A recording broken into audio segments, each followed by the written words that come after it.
Like, God's not asking me to be or to have a perfect heart. He's asking me to be obedient. And then in my willingness to be obedient to him, whatever faith move step that is, he then does that transforming work.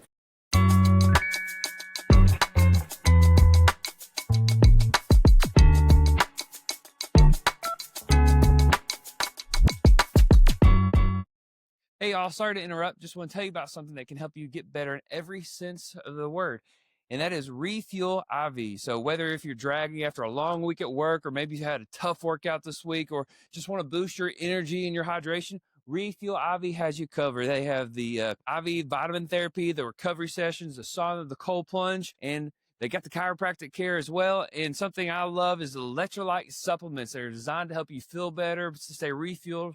And what's amazing about them is they got wonderful flavors: tropical punch, strawberry splash. And shout out to Refuel IV for actually giving our listeners a promo code. Getting Better Pod will get you 10% off the month of January. Getting Better Pod. And I'll put the promo code on the screen so you can see it. But that's Getting Better Pod for 10% off. You go to the website, refueliv.org. You can get that there. Thank you so much. And hey, stay refueled well so you can serve others well. Welcome in, everybody, and thanks for choosing to get better. As always, Gage is hanging out. What's up, Gage? What's up, man? It's, gosh, what are we, January now? I need Unbelievable. Make sure my phone's on airplane mode before it starts going off on here. January, yeah. January, unbelievable. But basketball season, Jellicoe basketball, Tennessee basketball, like always, great time of year. Always Great time of year. And if you're listening to this, you did make it through the holidays, so we're proud of you. That's absolutely right. Keep chugging along. And with January comes one of my favorite things at the time of year that we do. It's not everybody's favorite, but good plug. It's my favorite, and it's 21 days of prayer and fasting at the church we attend. If you don't attend there, I still encourage you to seek God first in the beginning of the year, because I think it's good for all of us to, pursue God and know him more. And that is why we have a special guest with us today. Chris Caddell, thanks for hanging out, bud. Man, the people love you. People love you. That crowd, you hear the crowd cheering for you, Caddell, there? Nobody likes responding to the crowd, but it's all right. Yeah. Hey, well, thanks for helping out and hanging out, buddy. You all right? Yep. Thank y'all for having me.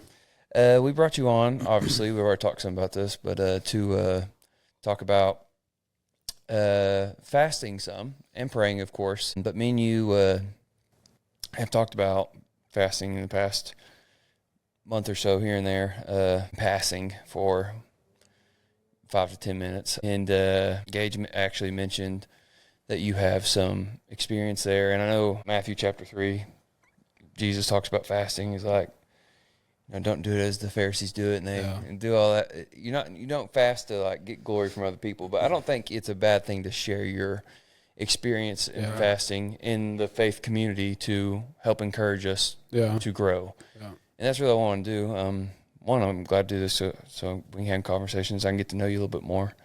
But two, and you can correct me where I'm wrong anywhere. But like, if fasting gets me closer to God and knowing God more, I'm in.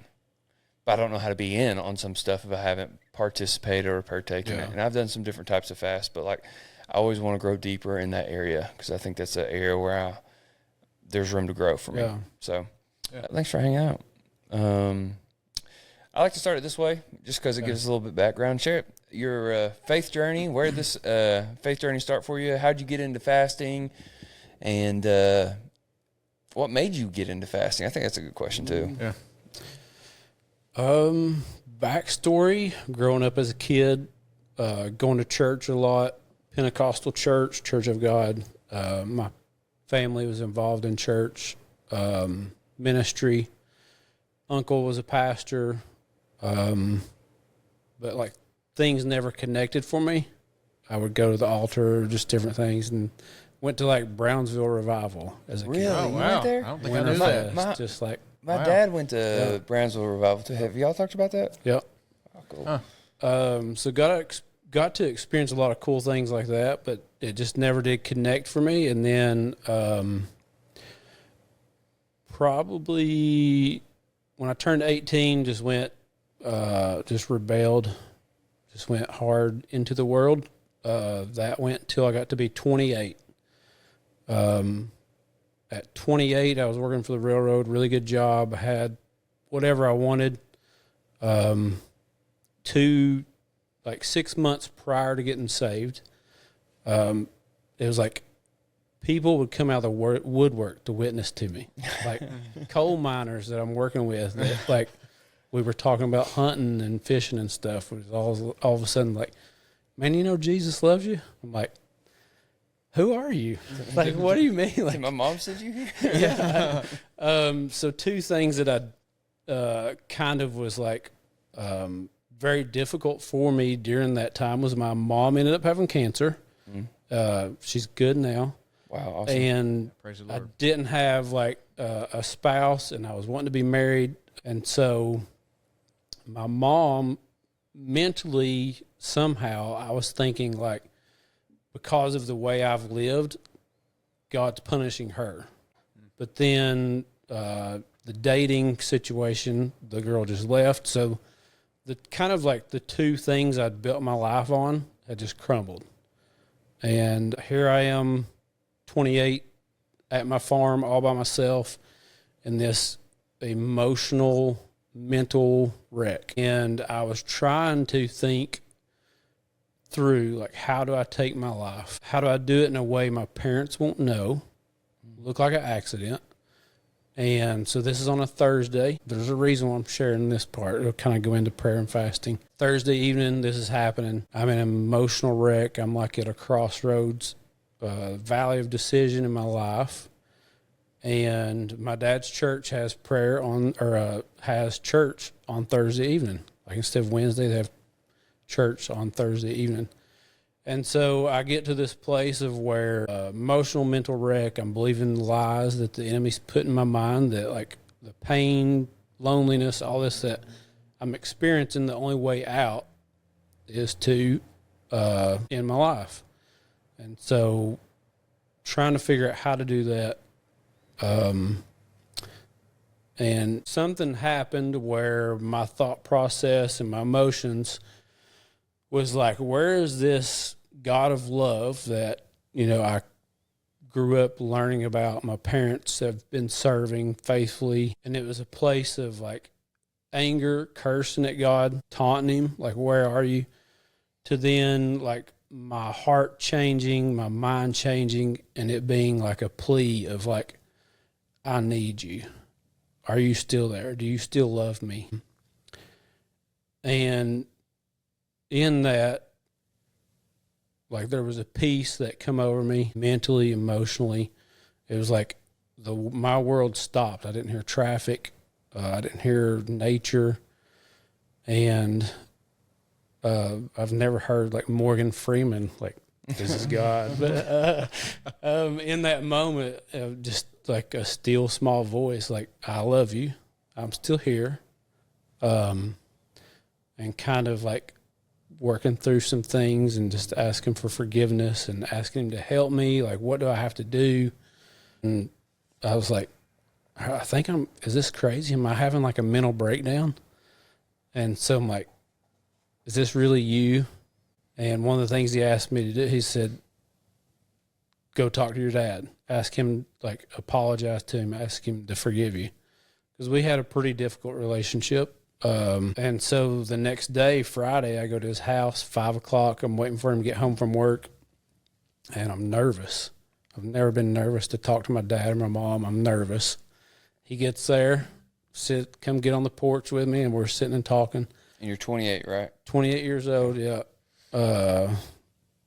And he comes, sits down. I'm like, hey, I just feel like I needed to share this with you.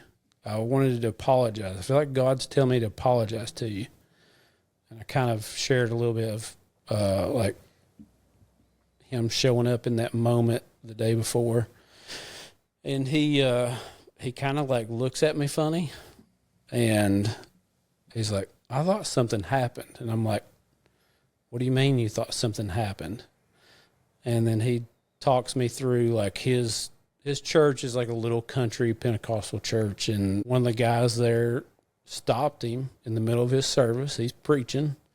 Says, Brother Joe, I see one of your sons. Like, he didn't know my name. He said, I see one of your sons on a farm by a river. He described what my farm looked like. and he's in the Valley of Decision. So that little church got together and prayed for me and like interceded for me. And so that was kind of also the answer for me of like, is this really happening? Did this really happen? Or am I having like a mental breakdown, like a mental emotional breakdown? And so that's kind of like why prayer is anchored in me so deeply, is like I wouldn't be here if I didn't believe in, like, if prayer was not an important thing. Week later, go tell Gage's dad, Steve, at work about what happened. And he's like, hey, we're doing a tent revival. Would you come help? And so that Thursday, I'm in Jellicoe in the rain, helping set up a tent for like a 6-week tent revival. And so I was at this tent revival for, I think, every service but 2 in like a 6-week time span. Is this like the old school revival where it's every single other week? Oh, yeah. Oh, yeah. Except for Sunday. That's what we did. It kicked off with, I think, a Saturday night with what Steve calls the Baptist Pope.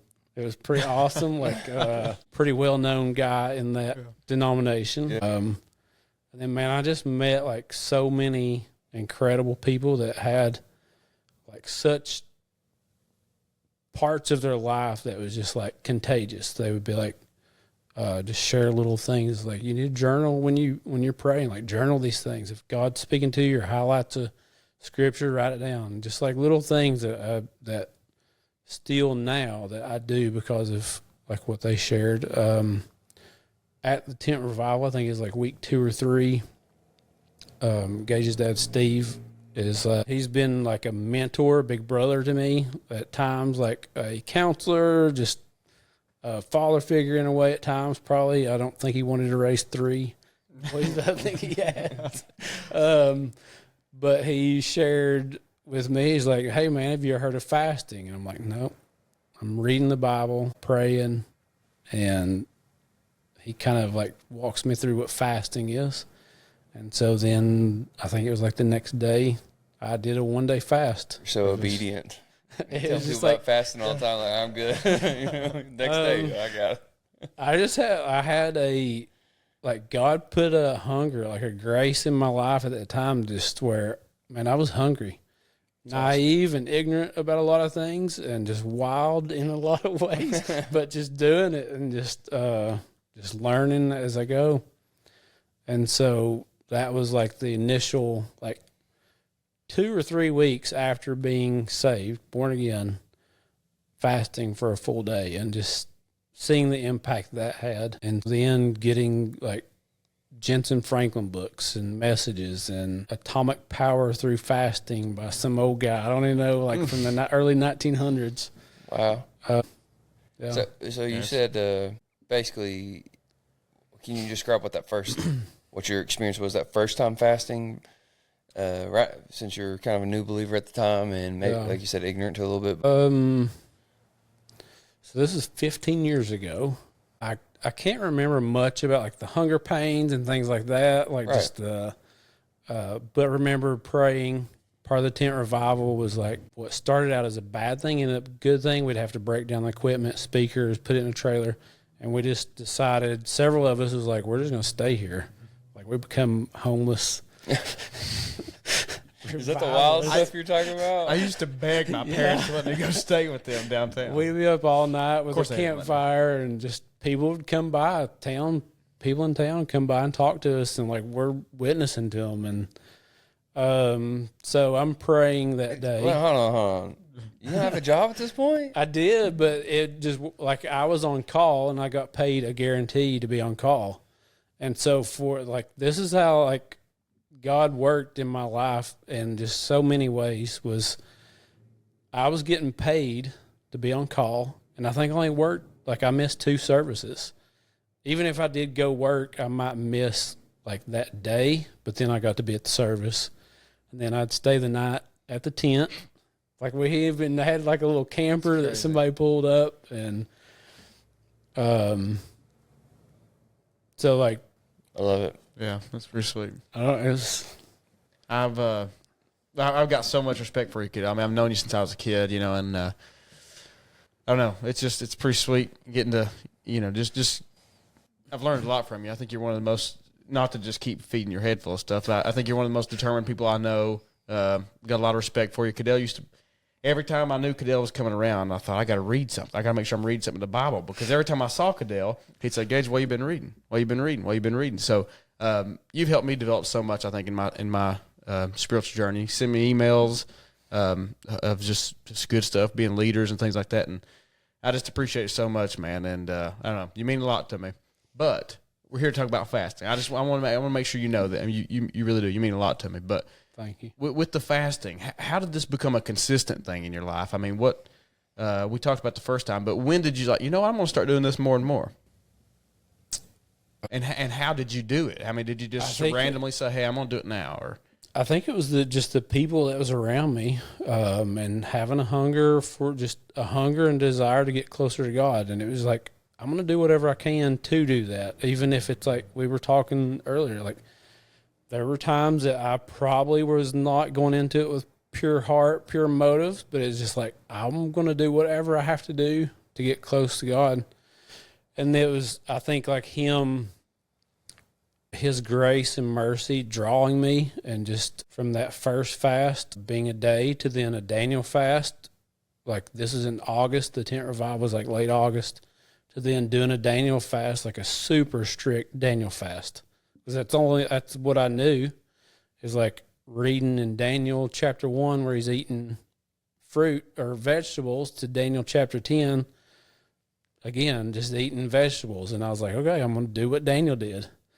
And Daniel's an awesome book too, but that's and books that I was like looking for and finding, like Jensen Franklin, like he's one of the voices for like our time of fasting. He has a great book on it. Send me that whenever you get done, when we get off here. Send me a text what it is. Listen to messages by him, and like one of them that I still remember was like a very personal message about him, like being younger before, I think, going to college or in college, and trying to navigate like what he was supposed to be doing, and him fasting and him going to a church, praying and fasting, and God kind of speaking to him saying like, I'm going, like your hunger, your desire, your obedience and fasting and prayer, and like you're wanting to know and be pleasing to me, I'm going to expedite like your ministry 10 years.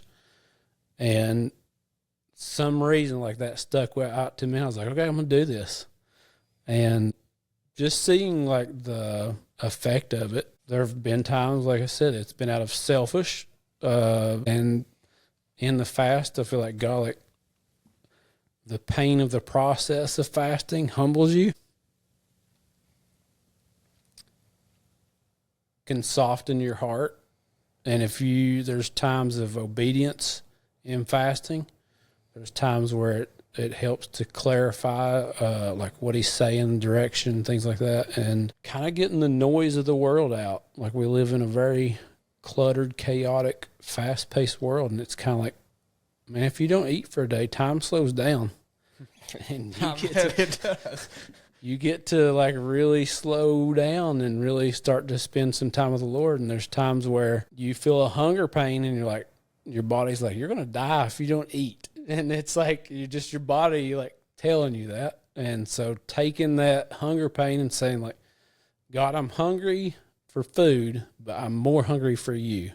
Mm-hmm. And like, can you please like feel this hunger, feel this thirst, feel this desire. And times of meeting him, and there's been times it's been like hard and difficult, and still it's like you're still hungry.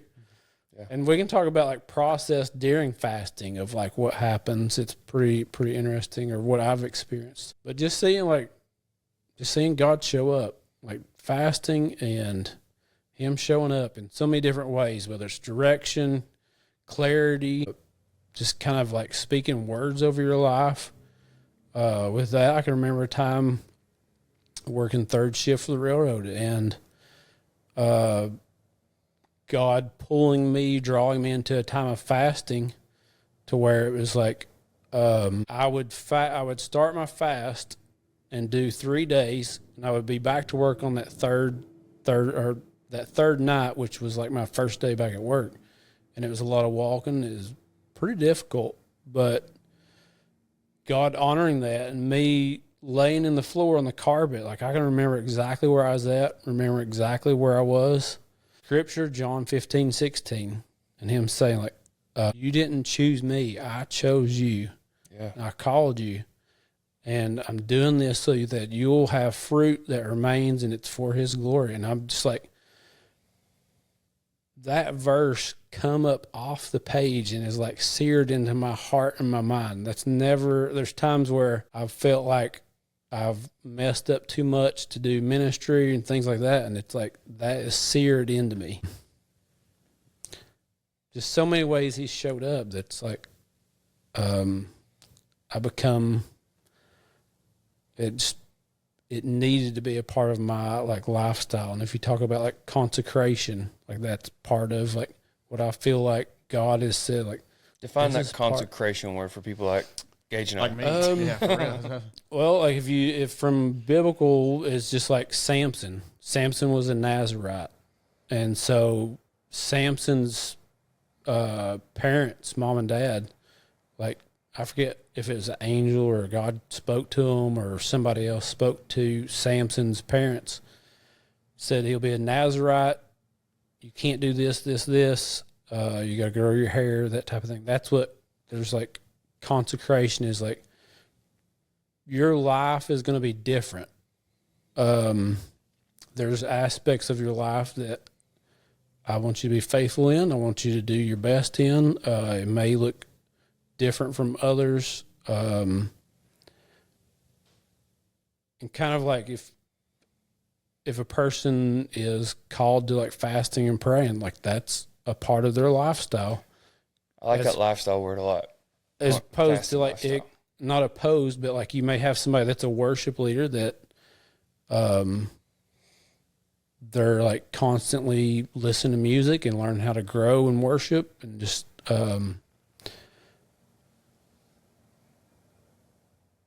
God asking certain things of you, I guess, that kind of makes your life a little bit different looking. Yeah. Some people may call it legalistic or religious. Yeah, what's the balance between legalism? Because we don't want to do things out of a have-to spirit, because I don't think, there is a place for discipline, spiritual disciplines. I think fasting and probably praying and reading your Bible comes under that umbrella. That word disciple and discipline are awful close, you know? Yeah. So I think there's something to the discipline part. Yeah. And I think the more spiritually disciplined I am, the more I tend to grow.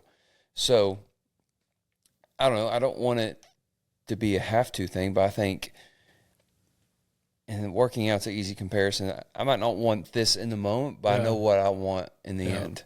And for me, that's kind of the perspective to keep in, like always seeking God. Is like, I know what I want, and I want to know Him more. Yeah.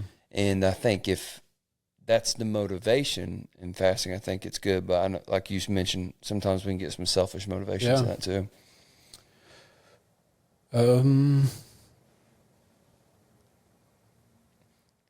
you ever had a time where you fasted but you didn't get the answer you wanted, or you didn't get the outcome maybe that you wanted? I think a lot of times, yeah. It's like I'm going into it with this idea or perspective of like why God's calling me into this, and then it being totally different. And for sure, fasting at times for outcomes, whether it be like somebody else saved or like things like that, and it's like that hasn't happened. There has been times where He has answered and done those things. And there's a book that it's kind of like all the different books about fasting things. There's a book called Fasting That Moves the Hand of God, and it's kind of like I don't really like that. Yeah. And me and one of my friends from earlier, like we were fasting together, and he had this moment of where Now that I think about it, I don't think he was fasting because he was getting something out of a vending machine. So we were supposed to be fasting together, and he said that like God kind of spoke to him. He's like, I'm not a vending machine. Like, don't use fasting to be like I'm a vending machine. Like you're earning these things or buying these things from me. No, I think that's super important because it's easy to get transactional with God, Yeah. and he's a relational being, not a transactional being, you know. And I think when you get and this is the same with tithing, this is the same with praying. When you try to give to get, well, I did this, so you owe me this. Yeah, that's a scary. That's true. Yeah, I mean, just think about that when you have that relationship with people in life. Yeah, well, they're expecting me to do this because they did something. Yeah. It's like, well, that's which not we do have that in our daily lives. You experience that. It's like, I don't really like this. Yeah. So it's manipulation. And it's like you're manipulating. And you can't manipulate God. Yeah, and I think that's a place to be. From just experience of like trying to do that, whether it be prayer, fasting, like coming, like in my mind coming before him, and having like my hands behind my back with what I'm holding, like hoping that I can fast and get. Yeah. I've got it behind my back, holding it, but like my front posture and like all the front of me is like, God, I'm doing this to draw closer to you. And he's like, allows me to get frustrated. Yeah. To the point of being like, why am I trying to trick you? You know. Right. Like I'm spinning my wheels here. And I've done that a lot. Yeah. Prayer, fasting, both. And just the motivation in your heart. It's hard. It's difficult. There's been times like going into ministry, going into fasting, going into prayer. It's like feeling like I have the purest motive and the purest heart that I can until it gets really difficult. And then he's like, no, here's a part of the layer of your heart or your motive that this was actually, like moving you to do this stuff. And him not doing it to expose you to be like condemning, but him saying like, I want to do a transforming work on your life. Here it is. Now let's discuss it. Let's talk about it. Yeah. What was happening? What are you trying to earn here? Yeah. I think in the times that I have not tried it very often, but the times that I have tried it, I feel like it's been one of these things like, all right, I'm praying for this or fasting for this. I already really know what I'm wanting out of it. You know what I'm saying? Yeah. And God's like, no, dude, like you're saying, I've got this transforming work for you. So which brings me to this. Is there when it comes to decisions, I don't know, are we big decisions? Is this like something, some advice, or do we pray? Do we fast for these big decisions? I can think of some specific things that's happened in my life where I have fasted, but I've already determined what I wanted the outcome to be anyway. You know what I'm saying? Yeah. I'm sure that's not how it went. But is it these big decisions when we fast, or what's the? Are you asking like when's the right time to fast? No, or is if there's just like specific times? Obviously, growing closer to God. But I feel like every time I've ever thought of fasting, I've thought, okay, I got a big decision coming up. I need to fast. You know what I'm saying? Is that the not necessarily the wrong outlook, but is there something deeper that I'm missing? I think if you're doing it like you're wanting clarity, you're wanting direction, that's okay. Okay. Like if you're willing to hear like what he says, like something that I've just recently trying to work through, hopefully I can communicate, is like, no, I do not have the purest of motives at times. Like I'm human. I'm like Gage is the same way. and Double, at the triple. same time, if God's drawing you to fast and pray or like seek him about an important decision, like God's not asking me to be or to have a perfect heart. He's asking me to be obedient. And then in my willingness to be obedient to him, whatever faith move step that is, he then does that transforming work. And it may be like where he does start purifying your heart, whether it's out of frustration. like continually coming to him with this behind my back, like what Gage is kind of saying, like, I kind of already made up my mind. This is what I'm coming to you for. Yeah. I've got it behind my back, but, and for me, that's a little bit, it's like a little bit difficult because it's like I have this imperfect heart and these unpure motives, but I also want to be obedient and get closer to him. And so it's like, do I just stop until my heart's perfect? No, it's not going to happen. Right. Sure. So, and that's kind of like out of fear instead of out of like relationship and love and things like that. Yeah. So, what I love, kind of want to encourage everybody to fast, and we'll talk about more about that a little bit later. But in Matthew, I think 6, this was over here Googling. It says not if you fast, Jesus, not if you fast, but when you fast. Yeah. And so I think that's always convicting for all of us, of like people who want to, take a step into fasting even deeper. There's a fasting aspect of our faith walk I think we should all, take a step into.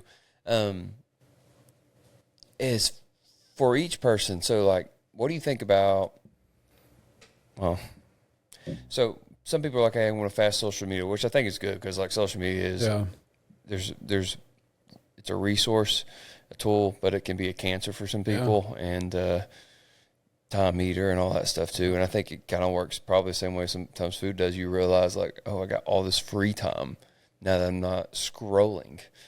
And you can fast YouTube content. I've done that, all that stuff too. I usually do that in addition to whatever I'm doing because I'm just like anybody else with that kind of stuff.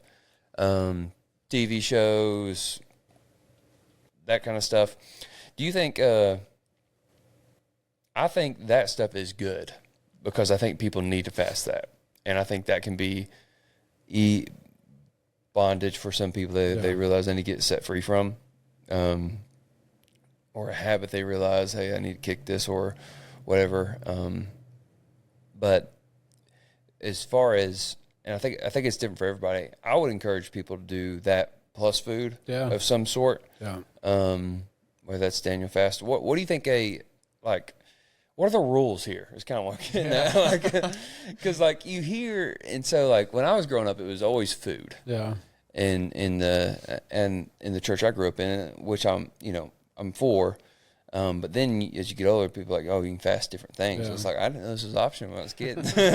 Like I would have fasted like vegetables or something, I've been doing that. I've been doing that for a while. Yeah, but so like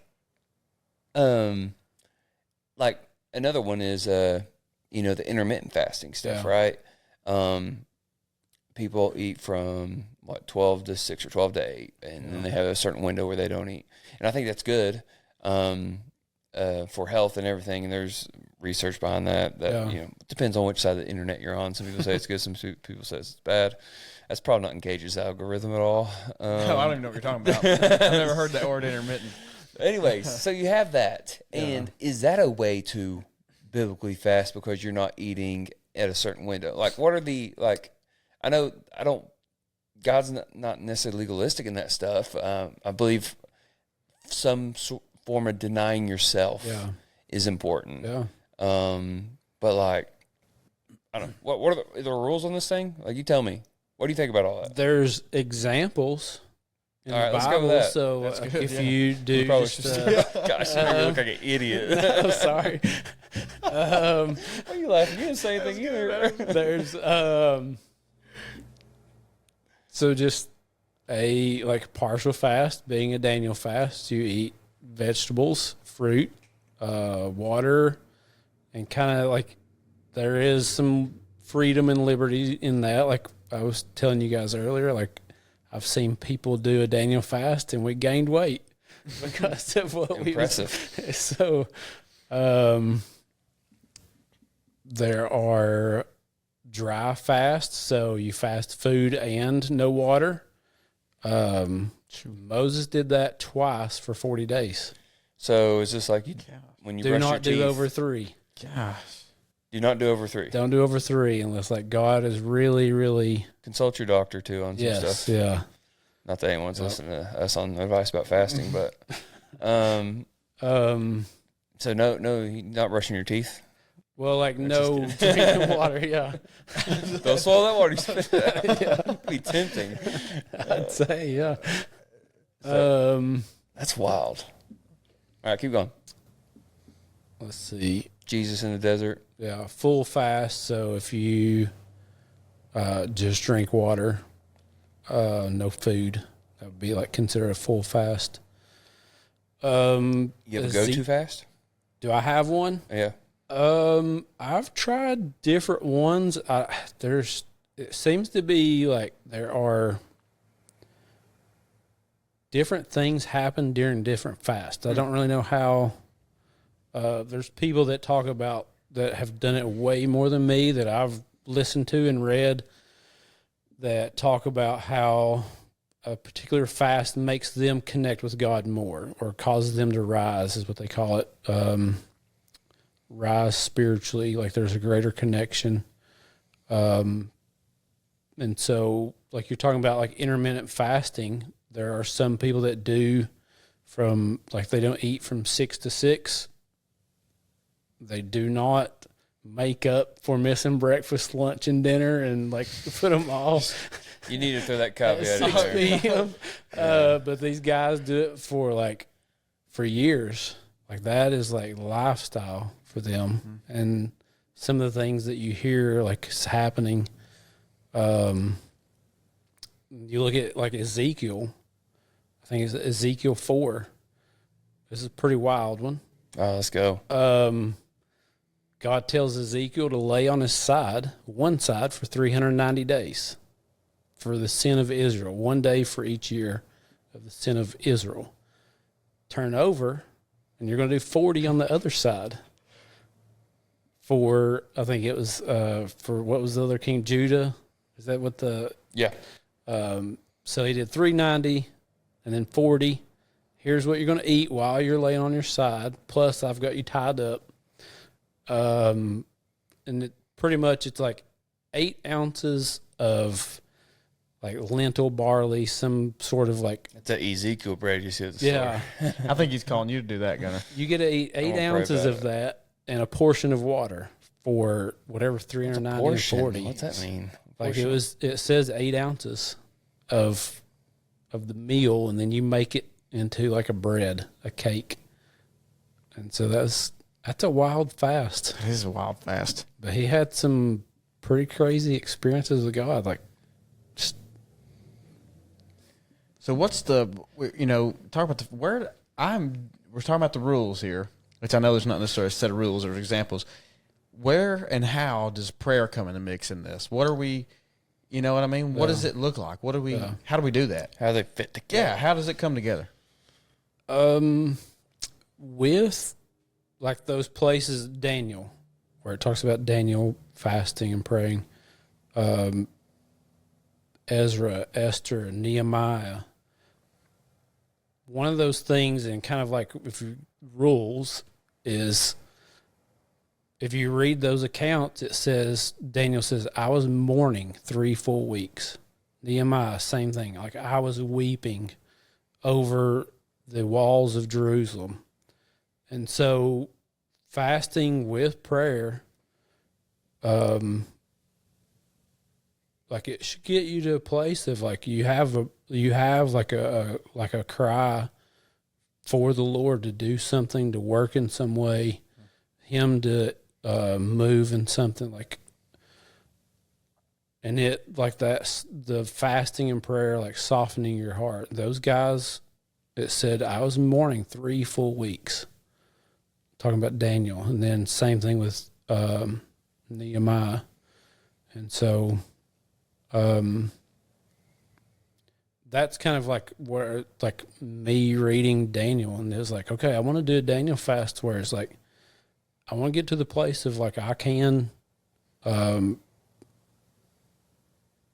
when I pray and intercede, like I want to be weeping for people. I want to be like feel like it is touching the heart of God. It's like if it's not this thing, something I've heard is like if it's not touching your heart, how's it going to touch God's heart? Yeah, that's good. And so it's kind of like will you do a fast to where it does get you to the place of like you're praying and interceding, to where it's like you're weeping over somebody, or you're crying out for God to rescue them, deliver them, move on your behalf in some way.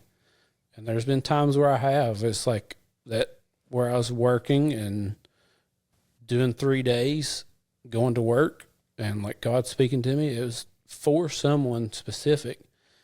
And like my world was chaos all around me. Like there was times I could have gotten fired, and like God moved so that I didn't.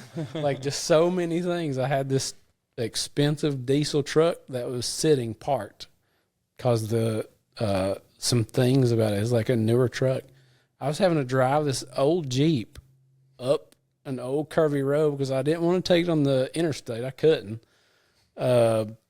But like just driving this old curvy road to get to work, it would take me like an hour as opposed to 20 minutes.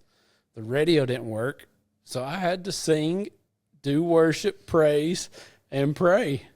And man, I would get to a place of like that first night going back to work, which is my third night of fasting. I would be broken for this person. Yeah.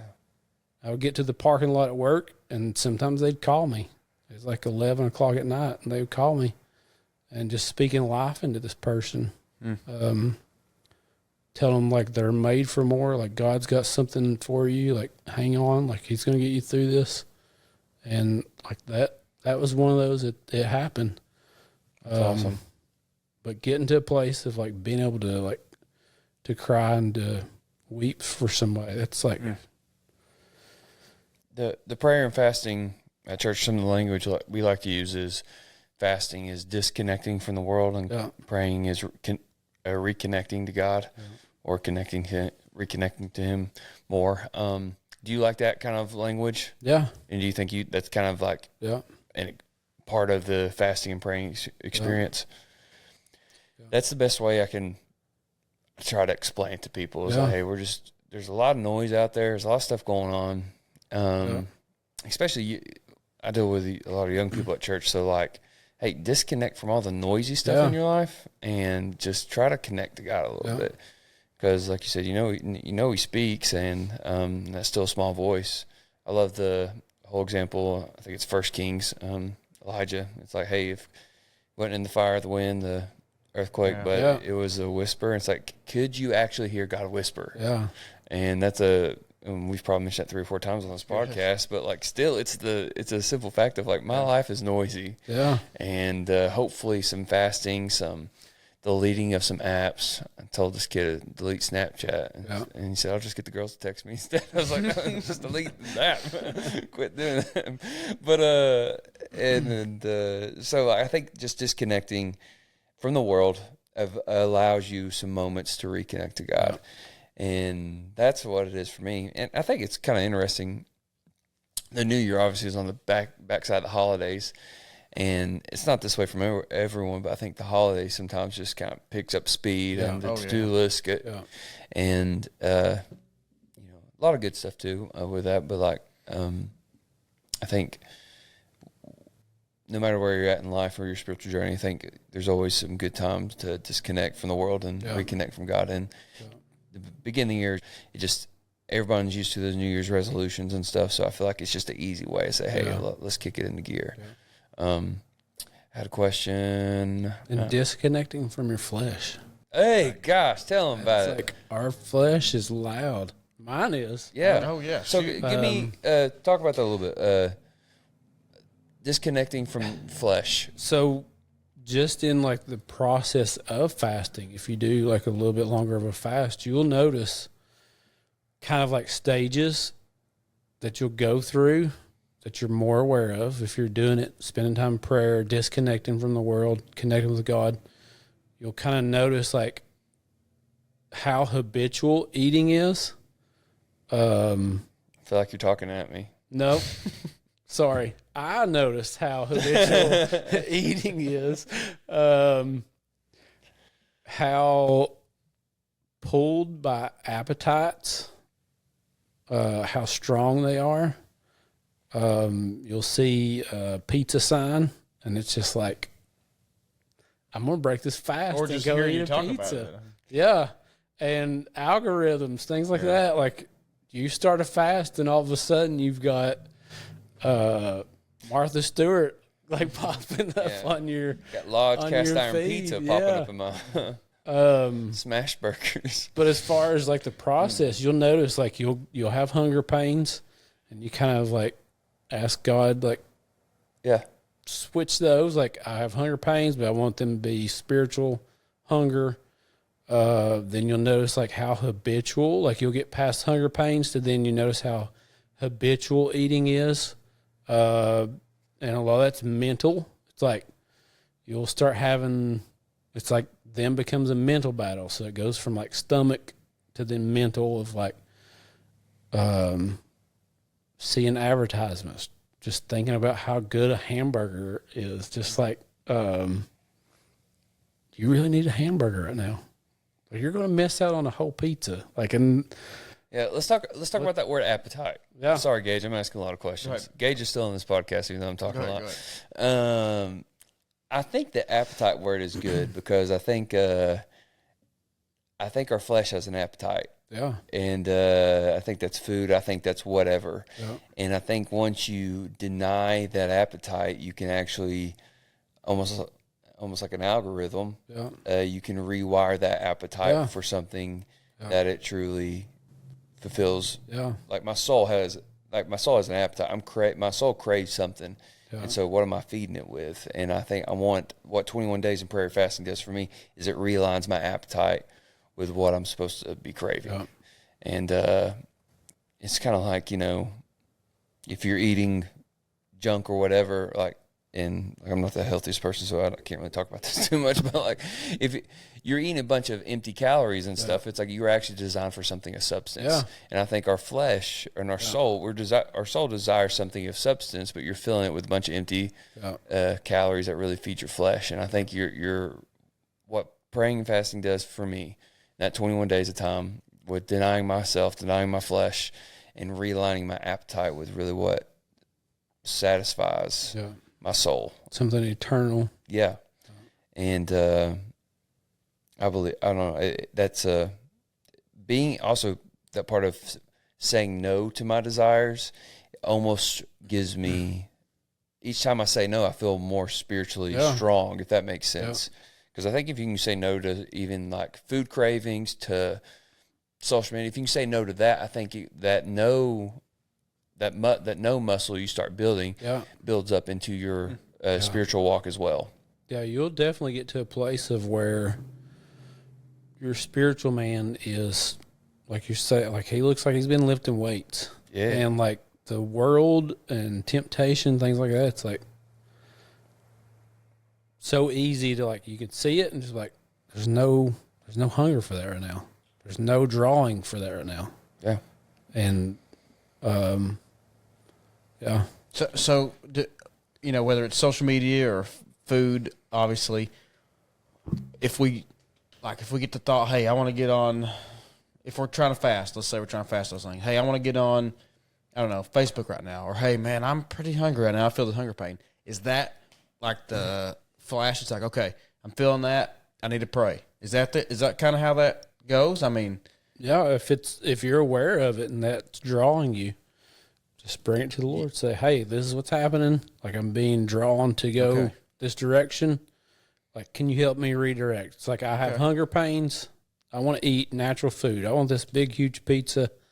Like it's really calling my name. What's hilarious about this is if people are listening to this this is obviously recording this ahead of time. If they're listening to this during fast. I'm doing a terrible job. But say like going with, I want to read his word. Like I want to be hungry for that. Yeah. Or if like just switching it to where it's something good, something positive, drawing you closer to the Lord, doing something like witnessing to somebody, just things like that. Kind of distracts you in a good way. yeah. No, for Like sure. those things are trying to distract you and pull you. And so it's like, I'm going to distract myself in a good way. I like how was it earlier that you said it's replacing that desire with the spiritual one? I think that's a good way. Good way to put it. I honestly don't know if I've looked at it that way. So I like that. Um, And I've failed more fast than I've accomplished. Like define failure in a fast. I'm going to do this many days, and on this day, like a third of the way through, I'm in the kitchen eating a bag of croutons.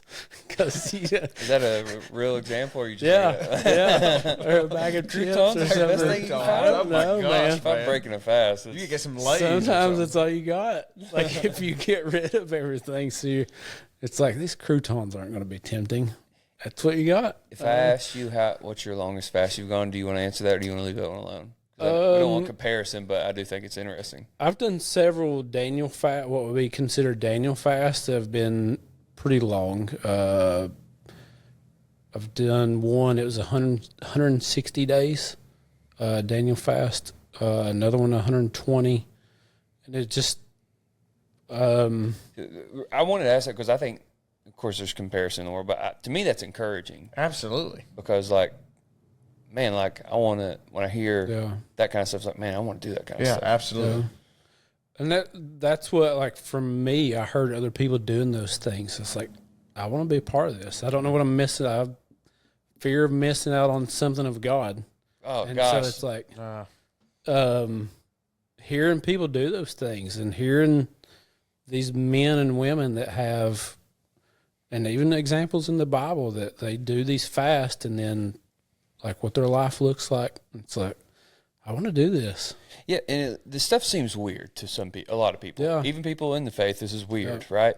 And it's weird, sure, but I love Craig Rochelle saying, and Dave Ramsey are both this. Hey, normal isn't working. Yeah. Normal is not good. Like if the normal way of the world, like if you want to copy what the world does, go ahead and you'll be like what the world is. But if you want to do something, like don't be weird because normal isn't working. Yeah. So yeah, I'd rather be weird or called weird because like I want to know God more, because whatever the status quo is of the world and following my flesh and my desires, my appetite, that's not good. Yeah. Like everyone goes off their appetite and off their impulses and what they want Moment. and in the moments, and like no, I think the fasting is a way to be set apart, be different, and grow you closer to God. And so I think I don't know, I think being a little bit weird is actually probably a good thing as far as the fasting part goes. It's radical. You think about the tent revival stuff. You guys sleeping, staying the night all there, being homeless, and it's like, dude, like It was an amazing time though. Yeah, it exactly. It was so much fun. And that sounds crazy. It sounds, but also it's like, man, I want to be in on that because there's something different about like, hey, they got something to. I think there's when you see people who are radical about like their faith, it's like, man, they're living for something bigger than themselves. They're living on. I like to say this. They're not. I don't like the way I do student ministry personally. I don't want to talk about all the don'ts. I want to give kids something to live on. Give them what to do. Yeah. Yeah, I want to tell you, hey, let me tell you about a purpose you can live with and why and all this stuff, right? And you're so focused on your purpose, you're not worried about everything else. Like, because I'm living on something to make a difference. You know, I'll stay all night at a tent revival. I'll go fast because, like, I'm getting to know God because I'm living for something bigger. Yeah. And when you see people that are living that radically, I don't think it scares you off. I think it's contagious. Contagious. That's the word I was thinking. Because that's what, like, there's something they have. There's something that they are willing to. I mean, same thing with the apostles back in Acts. There's something they're willing to lay their life down for that is so big and so massive. I have to know what this is. What were they doing? Yeah. And I think that's in our modern day, and I'm not hating on, you know, how wherever people are at their spiritual journey, right? Like there's steps to this process. Like I'm here trying to grow in my fasting stuff. So I'm totally in the boat of like, I want to take a step deeper, but like you can be casual about it if you want, and then nothing changes. Yeah. Or you can do something that really makes a difference, and it makes a difference in the world and makes a difference in you. And I think that's to be a little bit more radical, maybe a little bit more weird. Yeah. Sorry, I just went off on a rant there. No, that's good. That was contagious for me as a kid. I can remember now that you were talking about that as a kid, knowing that there was people downtown staying, and my dad was involved. I knew Chris at the time, and I was like, man, I want to do that too. You know, and I think if you said it best, Caddell, is that I don't want to miss out on anything God has for me. And if it means I'm staying downtown at a tent, or if I'm fasting food for some days or social media or whatever that is, I don't want to miss what God has for me. Like for me, like this is 15 years later, and being very intentional, purposeful about going into next year. And this kind of like our prayer team, the leadership, amazing.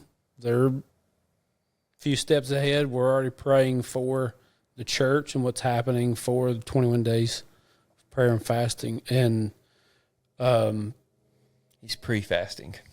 so right now, for me, myself, kind of a word for this time and going in next year, it was a journey of self-discovery. And I was kind of like, that seems a little bit selfish, and I've already like put in a lot of intentional work. Did you come up with this word, or do you feel like God gave you this word? Or? I feel like God gave it to me. Okay. There were so many, like there's times where I feel like he's highlighted scriptures and different things. It's like repetitive spoken things or repetitive. I see it repetitive places. It's like, okay, you've got to tell me like 10 times before I get it, but you keep doing it till I get it. Okay, thank you. Thank you.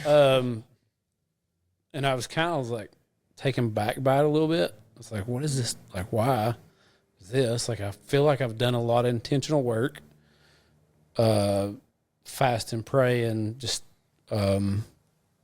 really doing those things. And so in this time right now, praying and thinking about going into next year, God is kind of like showing me, taking me back to even the tent revival and the words that I got, the topics that I was studying, and like bringing them back now to my memory of just like really highlighting those things and say like, almost in a sense, he's saying like, now I'm setting the pillars of your foundation.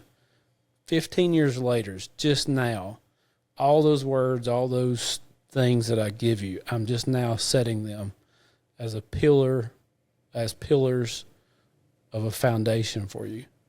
So it's like 15 years of intentionality, I feel like, that is now a foundation. I'm like, okay, like that's crazy. I don't know, like, just sharing some personal things with you, but going back to 15 years ago, it was the people that was in my life, Steve and your mom, that I would go to your guys' house. Like I'm months after being saved, they got Bibles open. They're talking about what they've been reading. They're praying. My uncle, he said something that challenged me. And I don't know if he was like smart enough to do this without me knowing it, but he was like, when I first got saved, I read through the New Testament once a month. And I was like, okay, I got to do that. And I did that for like my first year. Wow. And people think we just did this recently. It was like a Bible plan, and we had a little bit of like, I don't know about this. Yeah, I did. Pushback. Yeah. But and it seems like a huge thing, but if you take time to look at it, it's only going to take you about 45 minutes a day. Yeah. And you can read through the New Testament in a month. But like just initially you hear it and it's like, whoa, hold on, that's crazy. It's only like 45 minutes a day.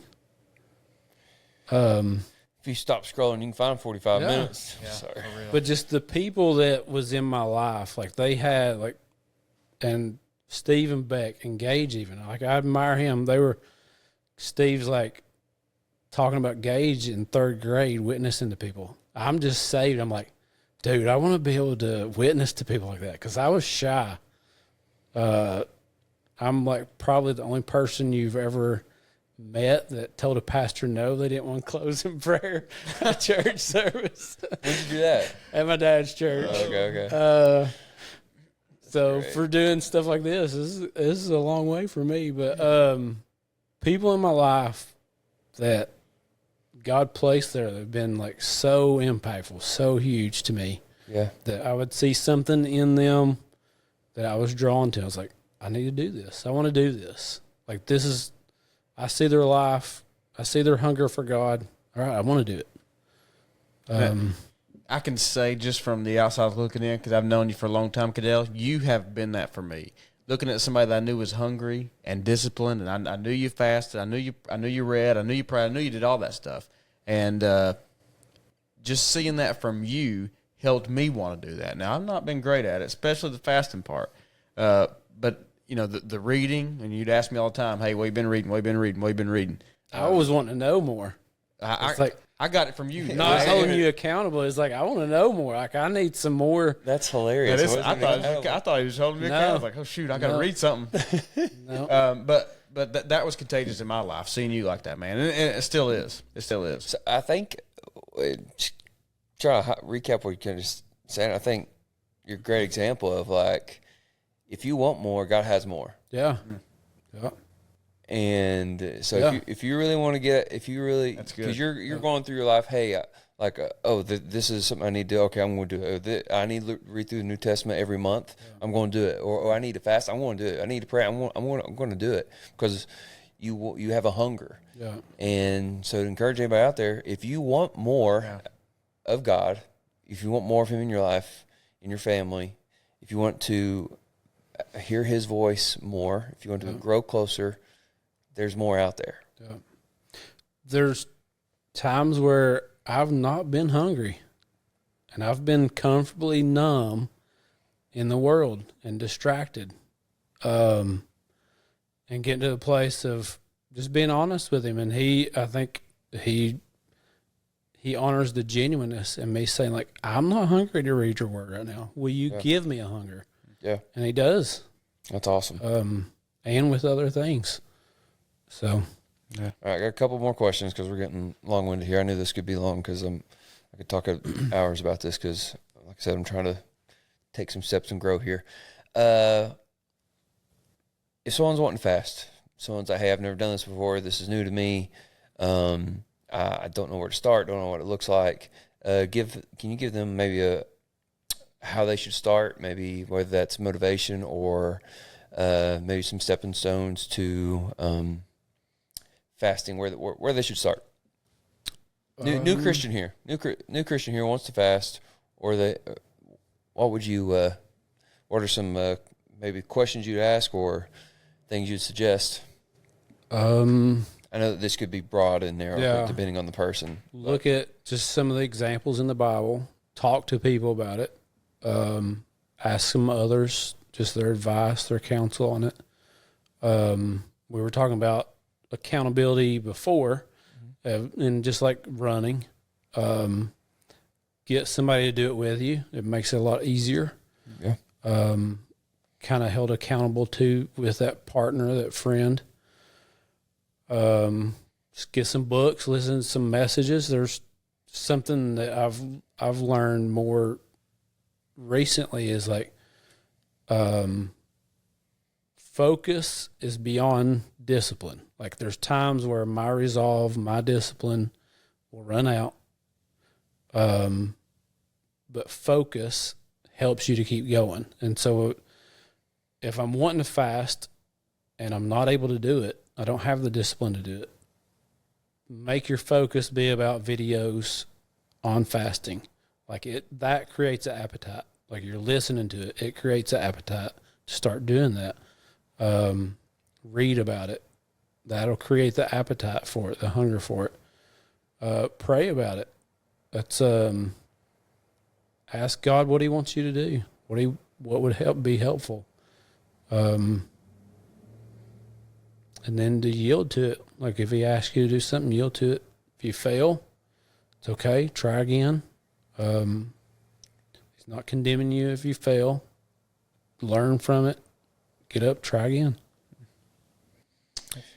Thanks so much, man. I think that's some good stuff. I mean, really good stuff I want to apply. Yeah, and like I said, I could talk more and more about this, but we're going a little long. Gage, you want to finish them out? So, first of all, I can tell you this. I think I got better during this podcast, Caddell. Seriously, so I appreciate you for that. Something we ask everybody is, we've not made it to where we want to be, right? We've not grown as far as we want to grow.